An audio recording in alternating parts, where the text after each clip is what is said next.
Welcome back, Endgame family, Endgame baseball family, maybe some, football family as well. I know there's a lot of crossover there, but welcome back. We are rolling through another week of the baseball season. We have some really pretty big news this week, but let's start with maybe not big news, but more like a big market team, the Mets.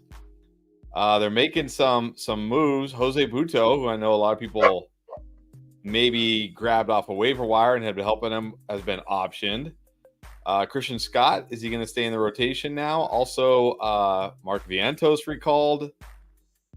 Joey Wendell, a lot to cover here with the Mets. So how are we handling this? The Mets, I guess, start with the pitchers with Butto and Christian Scott. What's going on there? Yeah, I've got a lot of questions about those pitchers, particularly over the last couple of weeks. Some people were excited for Butto to come up when he first did. His first start was really solid. Second one was okay. A little up and down since then, but a little recently more down than up. So he started out okay. I didn't go crazy for him. I didn't go out and add him other than maybe one league, which is a deeper league. A very deep league, actually, an NL only league where basically anybody with a pulse might have value. But you know what? This is what I was worried about. This is exactly what I thought. If he's not outstanding, which I didn't expect him to be outstanding, let's face it, I didn't think he would stay up too long, mainly because they're going to get pieces back.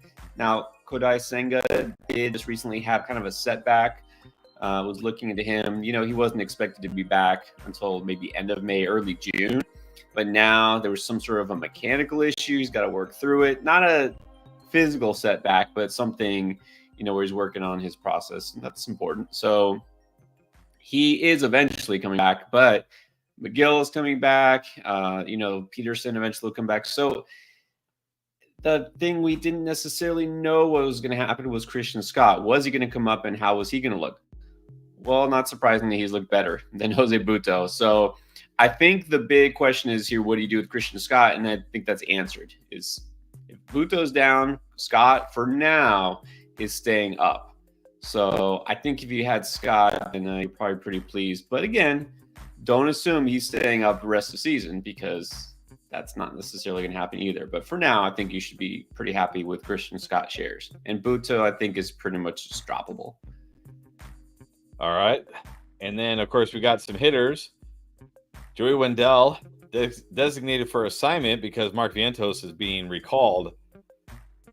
So break this down for us. How are we feeling about this? Is Vientos only 1% rostered right now in league? So is he a watch? Is he an ad? How are we feeling? He's just a watch. So I'll just say with Vientos, first of all, because he's a guy who has plenty of power. But I think even though we do need to see more from him, and by that I mean see more just actual playing time, on the major league roster, I'm kind of getting 3 true outcome vibes, a little bit, not quite Joey Gallo-esque, but I think he reminds me honestly of a kind of like maybe a poor man's Giancarlo Stanton. A little bit of a maybe homer or nothing kind of guy. And by that I mean maybe like this modern 2024 version of Giancarlo Stanton. Like not MVP version. I'm saying like the right now past his prime version of Stanton. Where he's hitting like 200 if so, if you're lucky if he's hitting 200. So he does have some power, but yeah, I'm a little down on him. I think Beatty is probably going to hold down the third base job for the most part. They might split, but I think Vientos is just going to DH occasionally. He could go on a power binge because he's got that, sort of upside, but I think that's pretty much all you're hoping for. So I'm not too excited about Vientos right now. I was a little more interested last year. He hasn't really proven that he's going to necessarily stay up for a long time. So he's just somebody to kind of keep an eye on in case he starts to hit. All right, so maybe add him to your watch list or maybe not. Then, of course, always talking prospects. If you guys haven't seen Beat yet, you need to go check that out. It dropped, I think, yesterday. Am I right? The breakout, I think, was yesterday. So if you haven't seen that yet, go check it out. I think one of the guys, I don't know if I think we might have talked about him last week in last week's Beat the Breakout, Marco Luciano. Yep. I think it was last week's breakout. You're saying you're still on the train here talking about him. Well, again, and what I pretty much broke down talking about him is he's definitely somebody who should get the chance to be called up, and sure enough, here we go. A week later, he's got the call. You always try to get the feel for when you think the big club is going to have the need or the desire to give a specific player a chance. I mean, it looked like this was prime time, and sure enough. Now, injuries have definitely played into it, of course, which is why I talked about Luis Matos this week. He's definitely going to get a lot of playing time. Luciano he's going to have to prove that he can hit at the pro level, hit major league pitching. So he's gotten a slight taste, not enough for us to really say either way, like he is or isn't ready. He's made some strides in plate discipline. He's got a lot of untapped power. Let's see if he sticks. I mean, the Giants, they need something from somebody like him. So this is great timing. Give these young guys a chance, right? Giants, like, enough of the boring veterans. But come on, it's not getting you anywhere, right? That's not doing it, right? Give these guys a chance. Look to the future, and let's see what they can do. So, again, Luciano, I'm not going to go crazy adding him anywhere because let's see what he does first. This is the type of player you could put in your lineup, kind of like an Addison Barger, remember from a couple of weeks ago, and all of a sudden he goes over like his first 15 or whatever. I'm not saying I expect it, but it's possible. So let's keep an eye on him. If you're in a deep enough league, you can stash him.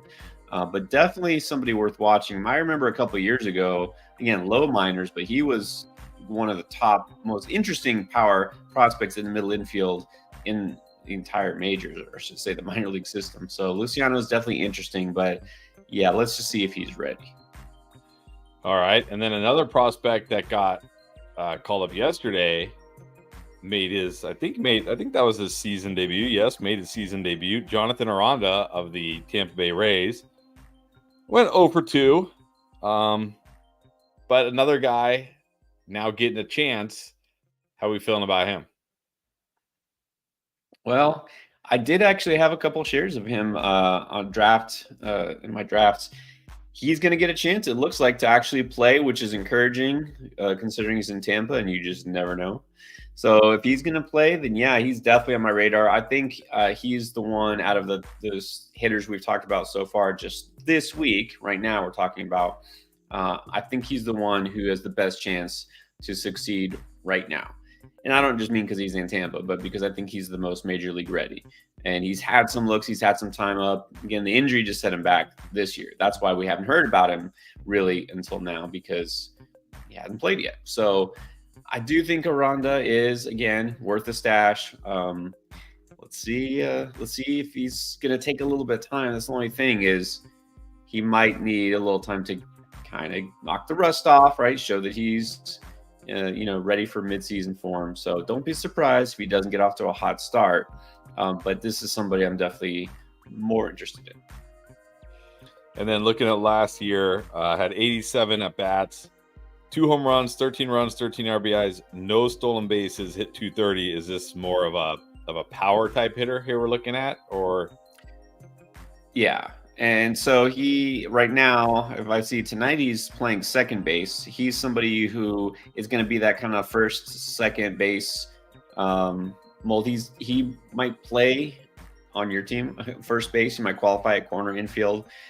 He might play second base in the pros, but he really profiles more like a corner infielder, kind of a tweener, I guess you could call it like that. He's not a pure slugger, but he's not going to really get you steals, that. But I think you should expect definitely power over speed. But really, the appeal for him is he should be able to hit for average. We'll see if he's ready.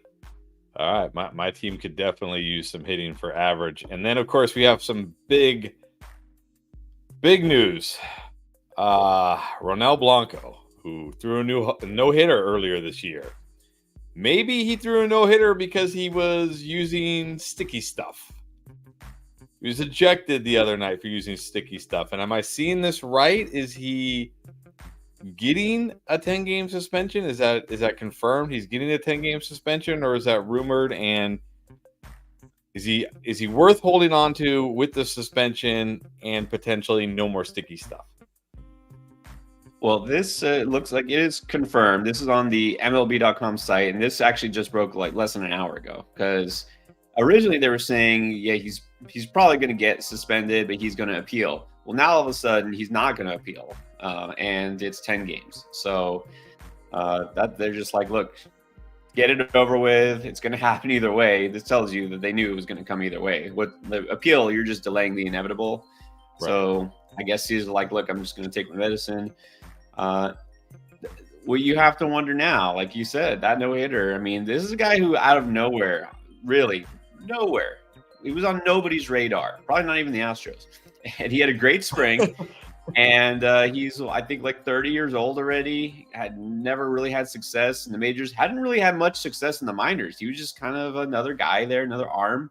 It throws no hitter, and he's been good all season. So now you have to wonder if that sticky stuff is no longer present, you know, are we going to see his numbers take a dip?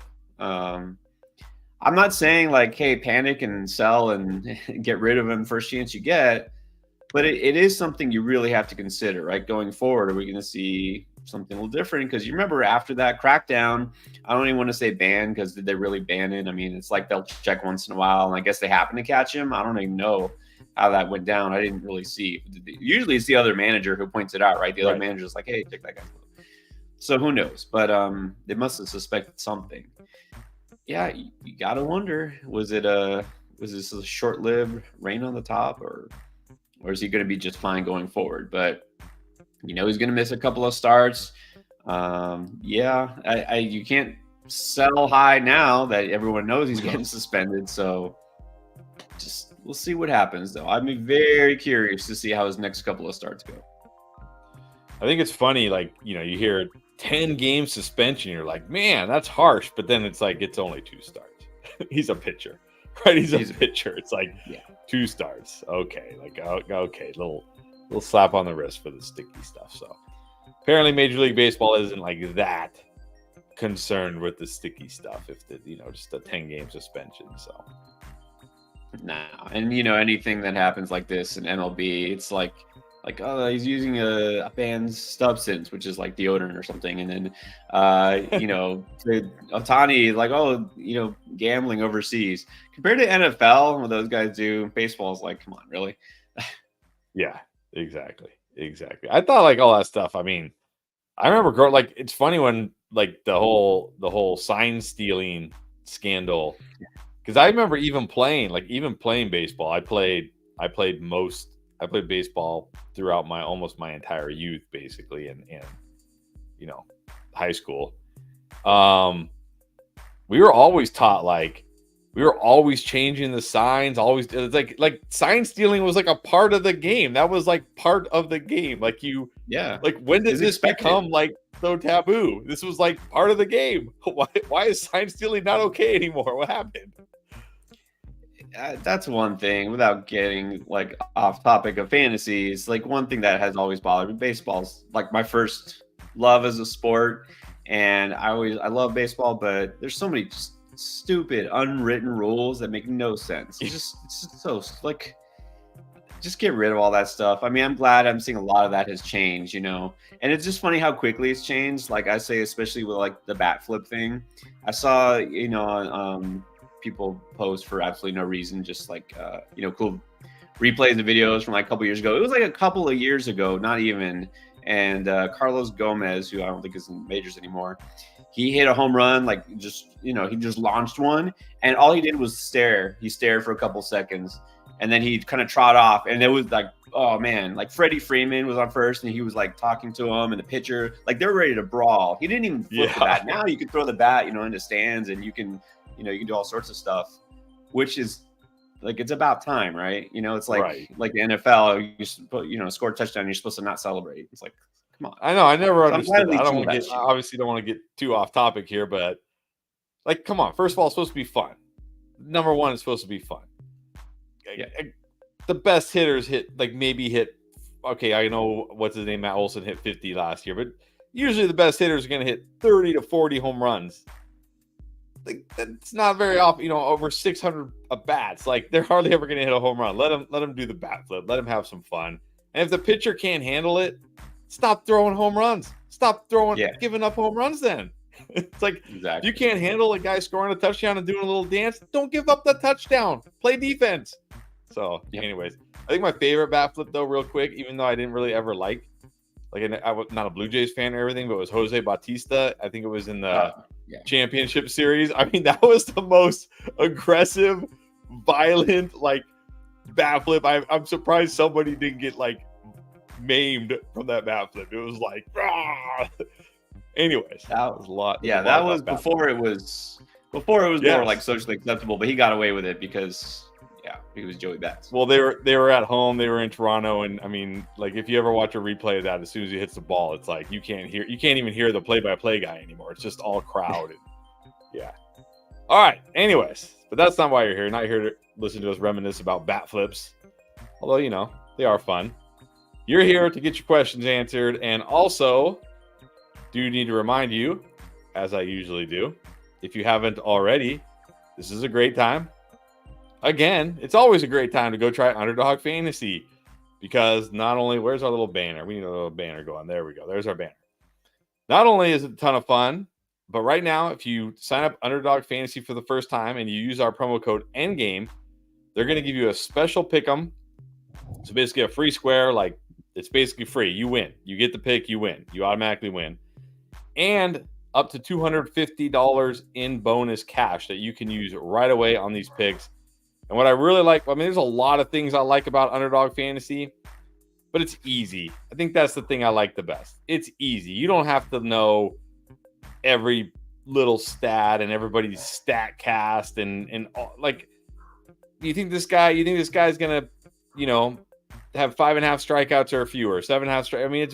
It's very easy. Just look for the guys that are good and pick good lines on them. It's pretty easy. I'm not saying like you're guaranteed to win, but you don't need to be, some genius baseball statistician to be successful on Underdog. Trust me.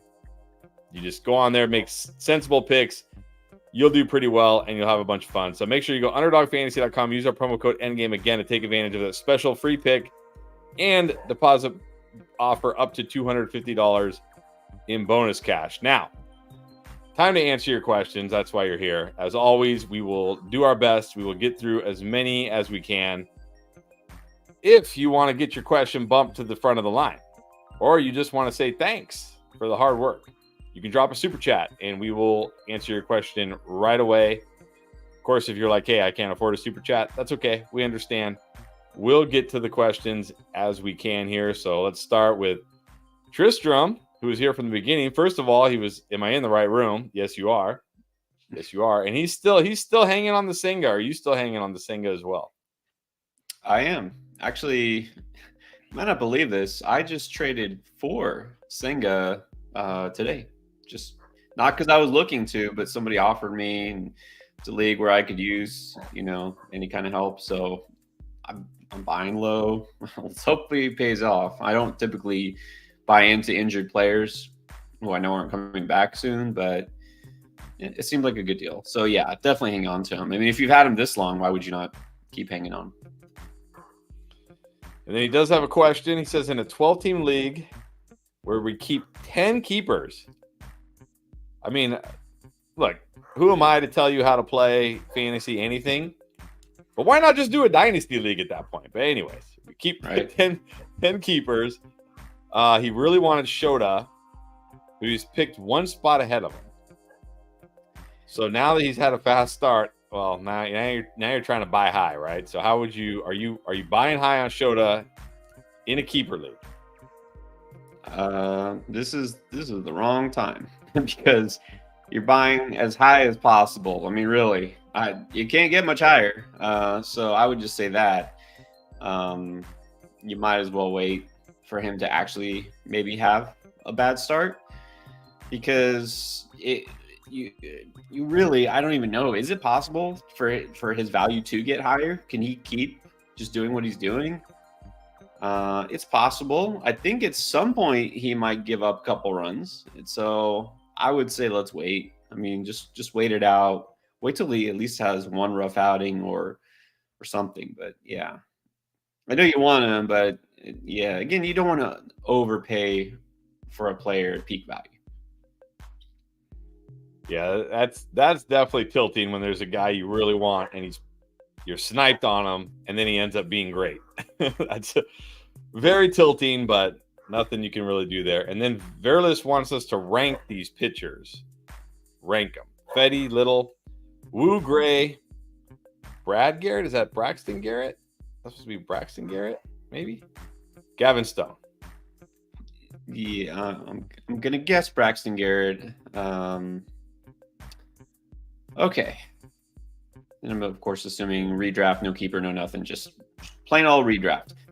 I'm gonna have to put Garrett toward the end just because he's had some injury issues and upside a little bit limited because wins aren't gonna come too often for a guy like Garrett.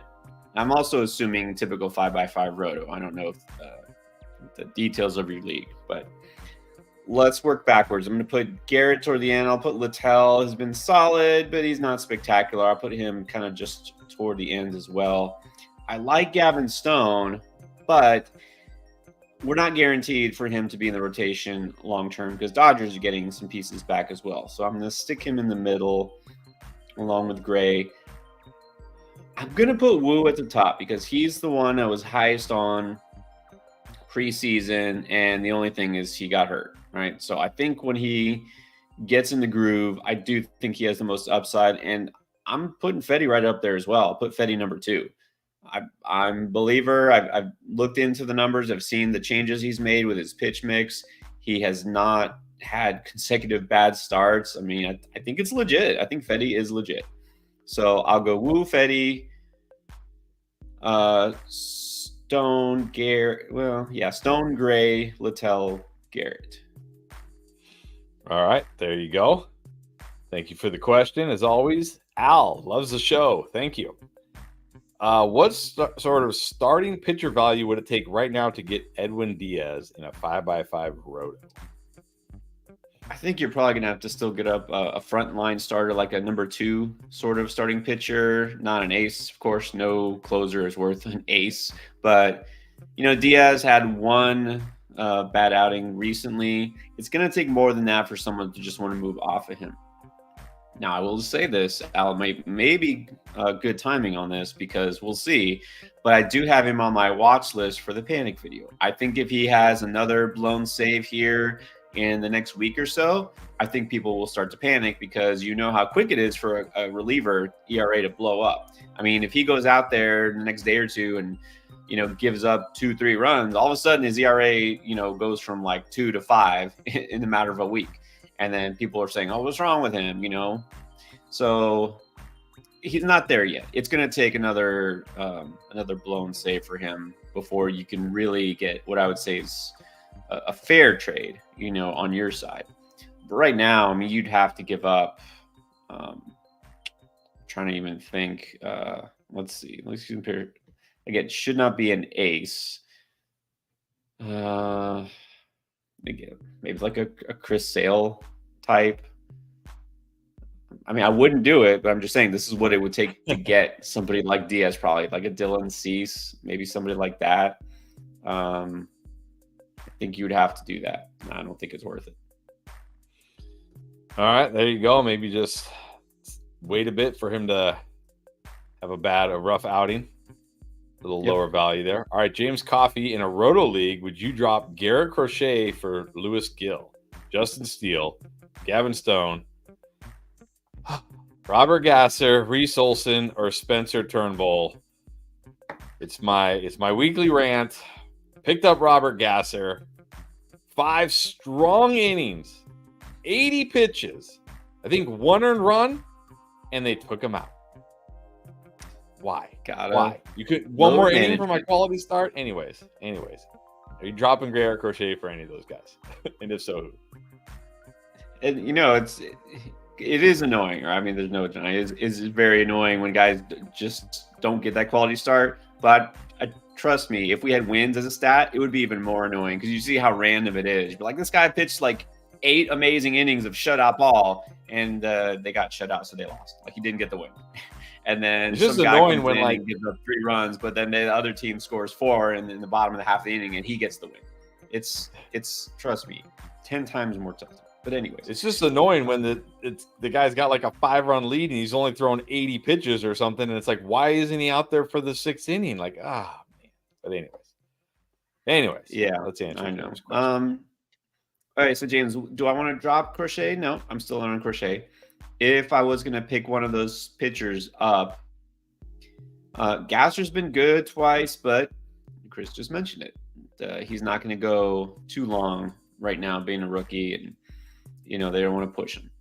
Reese Olson just turned in another amazing start. I mean, he really seems like he's overachieving, but go with it until he's not amazing, I guess. Reese Olson seems like somebody that needs to be picked up everywhere. Justin Steele, of course, very solid. So if you're going to pick up one of those players, I think you should just pick up Reese Olson, if nothing else, so that nobody else gets him. And then Justin Steele, I'm kind of surprised, is just out there on waivers. I don't know how deep your league is, but I do still like Crochet. I will just say that. But if you can make room for Olson on your roster, you should do it. All right, there we go. Jake Alderete. What's up, Jake? Currently has oh boy. It's funny when you do like buy lows or panic videos. I'm like, does he just look at my team? He's like, oh, I need to do notes for panic video or buy low. Let me just look at what this guy? Yeah, I got Rafael Devers too. Rafael Devers, Francisco Lindor. I traded away Julio Rodriguez. I mean, just bust. Kevin Gausman, who you just put on the buy, like, yeah. I did talk about Gausman again. Anyways. I got Devers as his third baseman. Does he hold on to Devers, or does he try to go after Bregman since he's heating up? I'm doing the opposite here. I'm holding Devers. I'm not going to go after Bregman. In fact, what I consider Bregman to be right now, since he is on a hot streak, is a sell high. I think you got Bregman. I would try to move off of him. Not saying you just move him completely, or just like no interest. Like, Bregman will still be okay, but I don't think we're going to see vintage Bregman numbers this year. He is finally heating up. That's called positive regression. That's all it is. This can't obscure the fact that he was really bad the first month of the season. So if you look at his season-long stats, you still should be disappointed. You look at Devers' stats. I know you're disappointed, right? I mean, that's not what you expected. No. But remember, he had that little issue, right? He didn't go on the IL because he doesn't do that. He refuses to. But he's getting better. You look at the surface stats, okay, nothing great. But the batting average is actually getting good now. He's like in 280s. The power will come. His expected numbers are all good. StatCast is giving him thumbs up. So I'm totally fine with Devers as my third baseman going forward. So I'll say this, Jake, I get it. I understand you look at the numbers, but Devers should be getting better from now on. Bregman, I think, is a sell high, whereas Devers is a buy low. So keep the status quo here. All right. Well, you and I are in this together, Jake. Let's hope it turns around. All right. So back to Al's question, where he's asking about Edwin Diaz. I assume this is a yes, but Max Fried too much to give up for Diaz? Yeah. I would rather have that solid pitcher. I think you're in the right ballpark, at least with Fried. Is exactly what I was talking about. Like, he's not a number one, like top 10 fantasy starter, but he's kind of that next level. He should be definitely top 20. So I think that's exactly the type of pitcher I'm talking about. But again, that's what would get you Edwin Diaz. But if it's up to me, I would rather have the starting pitcher. I know you don't want to have to play the waiver wire for saves, right? That's really annoying. And you got guys like Jalen Beeks who give you 4 saves, and then all of a sudden he's going to get lit up one day and he's going to lose the job. Probably. I get you don't want to do that, but the starting pitcher is going to help you in the long run more than the closer. So to me, it's too much. All right. There you go. All right. Yeah. Kier, what's up? Good to see you again. Should I trade Raisel Iglesias probably mispronounce that. And I know I'm going to mispronounce this name because I still can't, even though we talked about him so many times, I still can't do it. It's like the yips. I'm like Chuck Knobloch. I can't even throw the ball to first base from second base anymore. Tanner Houck. Nailed it. I don't think so. I think I one-hopped that to the first baseman, but he made the play for me. Anyway, which side are you taking here? See, now you just think of it this way. You're like, how do I say his name? Houck. Tanner Houck. Houck. All right. How do I say his name? Houck. Okay. Houck. Who we taking? All right. This is pretty much a follow-up to what we just talked about, right? Like, would you rather have the closer or the starter? Now, this is not the same thing, right? Tanner Houck is not Max Fried. He's not frontline starter. I know his stats look like he's a frontline starter, but let's see it a little bit more than like a month before we can declare him that. And Iglesias is pretty much one of the most dependable closers. So in this case, I'm going to say, Yakir, this really depends on your roster makeup. So if you're willing to deal Iglesias, that probably means you have another closer that you're okay with, or you're just not worried about saves in general. And if you're looking for a guy like Houck, you probably need another starter. So I think this can be very much more than the other trade, more roster dependent. If this helps your team, I'm okay with it because I do feel good enough about Houck maybe maintaining this kind of performance that I could do it. If it was for another kind of, Johnny come lately type of pitcher, then I would say, nah, but I think I feel good enough about Houck. All right, there you go. And then Jaden, what's up? Says he has too many players, I guess. Who should I look to trade or drop? Said Jordan Alvarez, Arozarena, Suzuki, Newbar, Pajas, Nolan Jones, and it's a 14-team points league. Okay. Jaden, all due respect, those first two names do not belong on this list. Like, I get it, you're saying trade, maybe trade. No, do not do anything with Jordan. Keep a nice, safe space for him on your roster and don't do anything with him. Arozarena has been frustrating, but just put him on today's video, which was buy low. Buy low. So don't sell low. Keep him. I like Suzuki. Note bar, I mean, a 14-team league, yeah, you're going to get players like this. It's a little deeper, but I don't think you need, in a points league, I don't think you need to hold on to note bar. I think you could drop note bar if you need the space, because obviously you have too many. You got to keep Nolan Jones. Now, when Nolan Jones comes back, I might be looking to trade him because I thought he was massively overrated all offseason. He can't really prove me right yet because he hasn't played enough games to show that he's a bust. But you remember on the draft busts, he was the cover boy. He was busting before he got hurt. Let's not forget that. So I'm going to drop note bar. I'm going to maybe try to trade Pajas if you can get a good return for him because he's kind of getting cold too. But then I would really wait till Nolan Jones does something and then maybe try to trade him.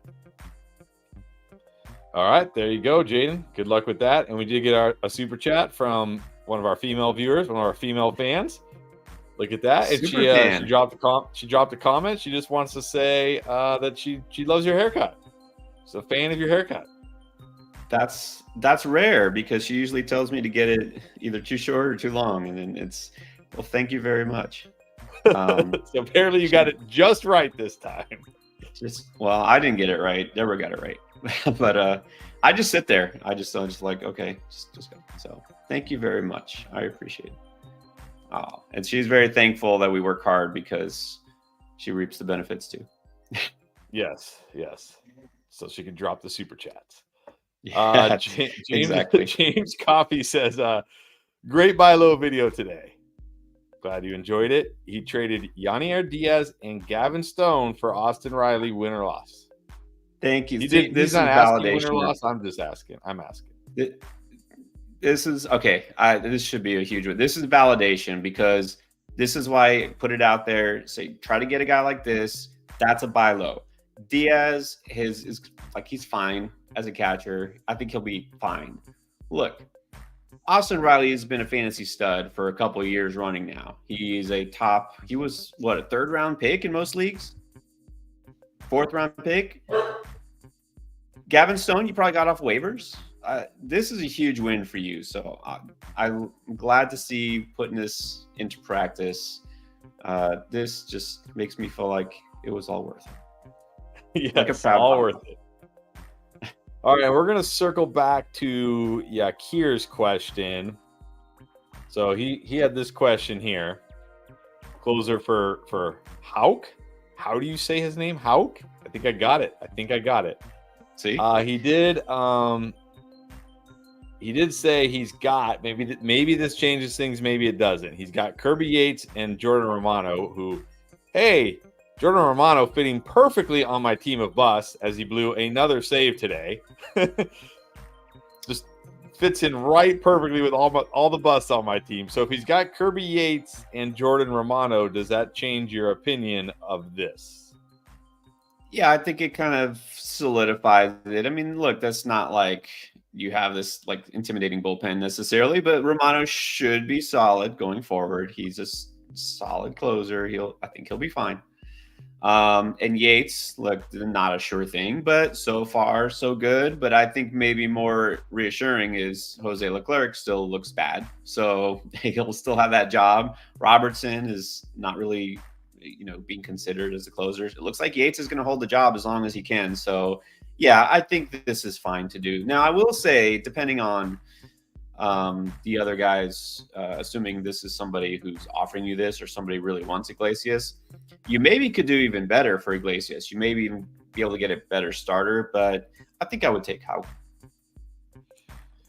All right, so given your closers, like maybe that changes things. So go get Hauk. Yeah. All right, and believe it or not, we are caught up on the questions. It looks like, unless we get any last minute ones coming in here, which we usually do, and I'm sure we will.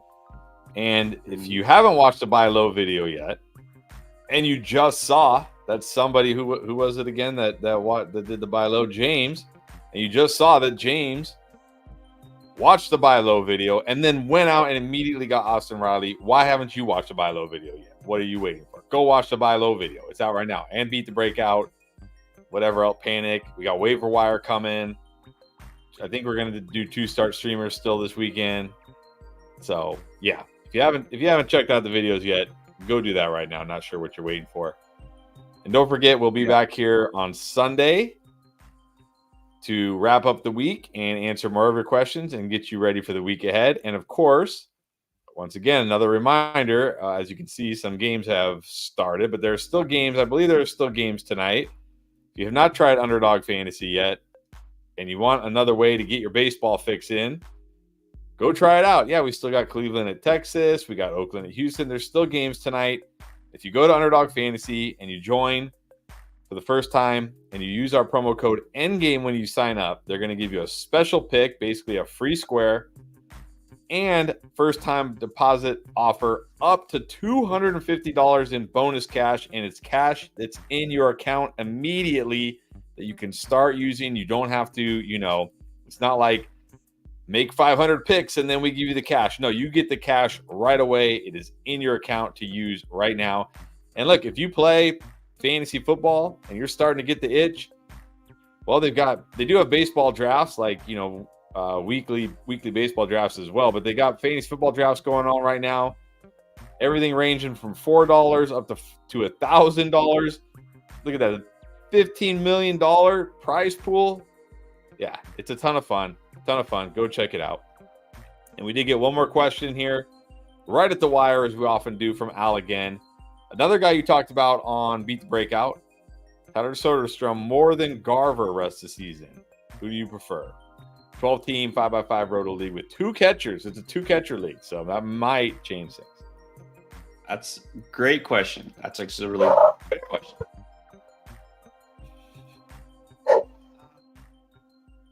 They ponder it while the dog.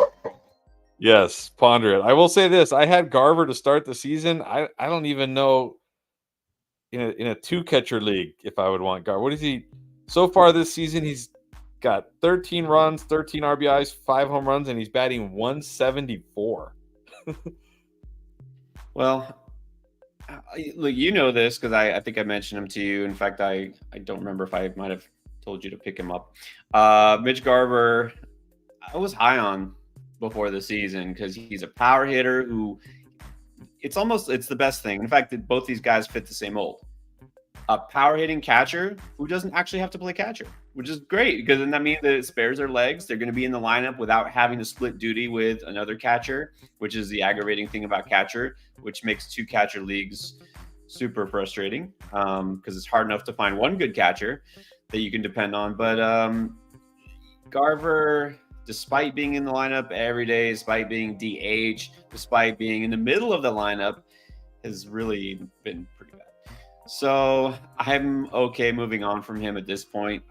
Maybe he'll heat up. Just super annoying because everything fell into place for him. And like the only thing we could say about Mitch Garver, that was a negative was like, oh, he's always hurt. He hasn't even gotten hurt. He's just been bad. I like Soderstrom. I think he's going to definitely get a chance to stick because they can slot him in at first base. He can DH because he's in there for his bat, not for his glove.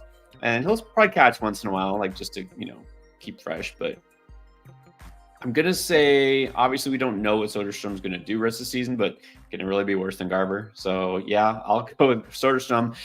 But I will say this, if you're in a 12-team, 2-catcher league, maybe there's a way. I always like to have a third catcher somewhere on the bench if possible. I don't know how deep your bench is, but if you can find a way to at least keep Garver somehow on your bench without losing a player that you actually use, maybe do that. But if you don't have a way to do that, that's fine. I'll go Soderstrom right now. All right. Good luck with that, Al. Thank you for the questions. And thank you, everybody, for joining us. As always, like I said, don't forget, go check out those videos if you haven't seen them yet. If you haven't subscribed yet, I don't know what you're waiting for. Go do it. And again, we'll be back here on Sunday to wrap up the week and get you ready for the week ahead. So look forward to seeing everybody then. Enjoy the rest of your day.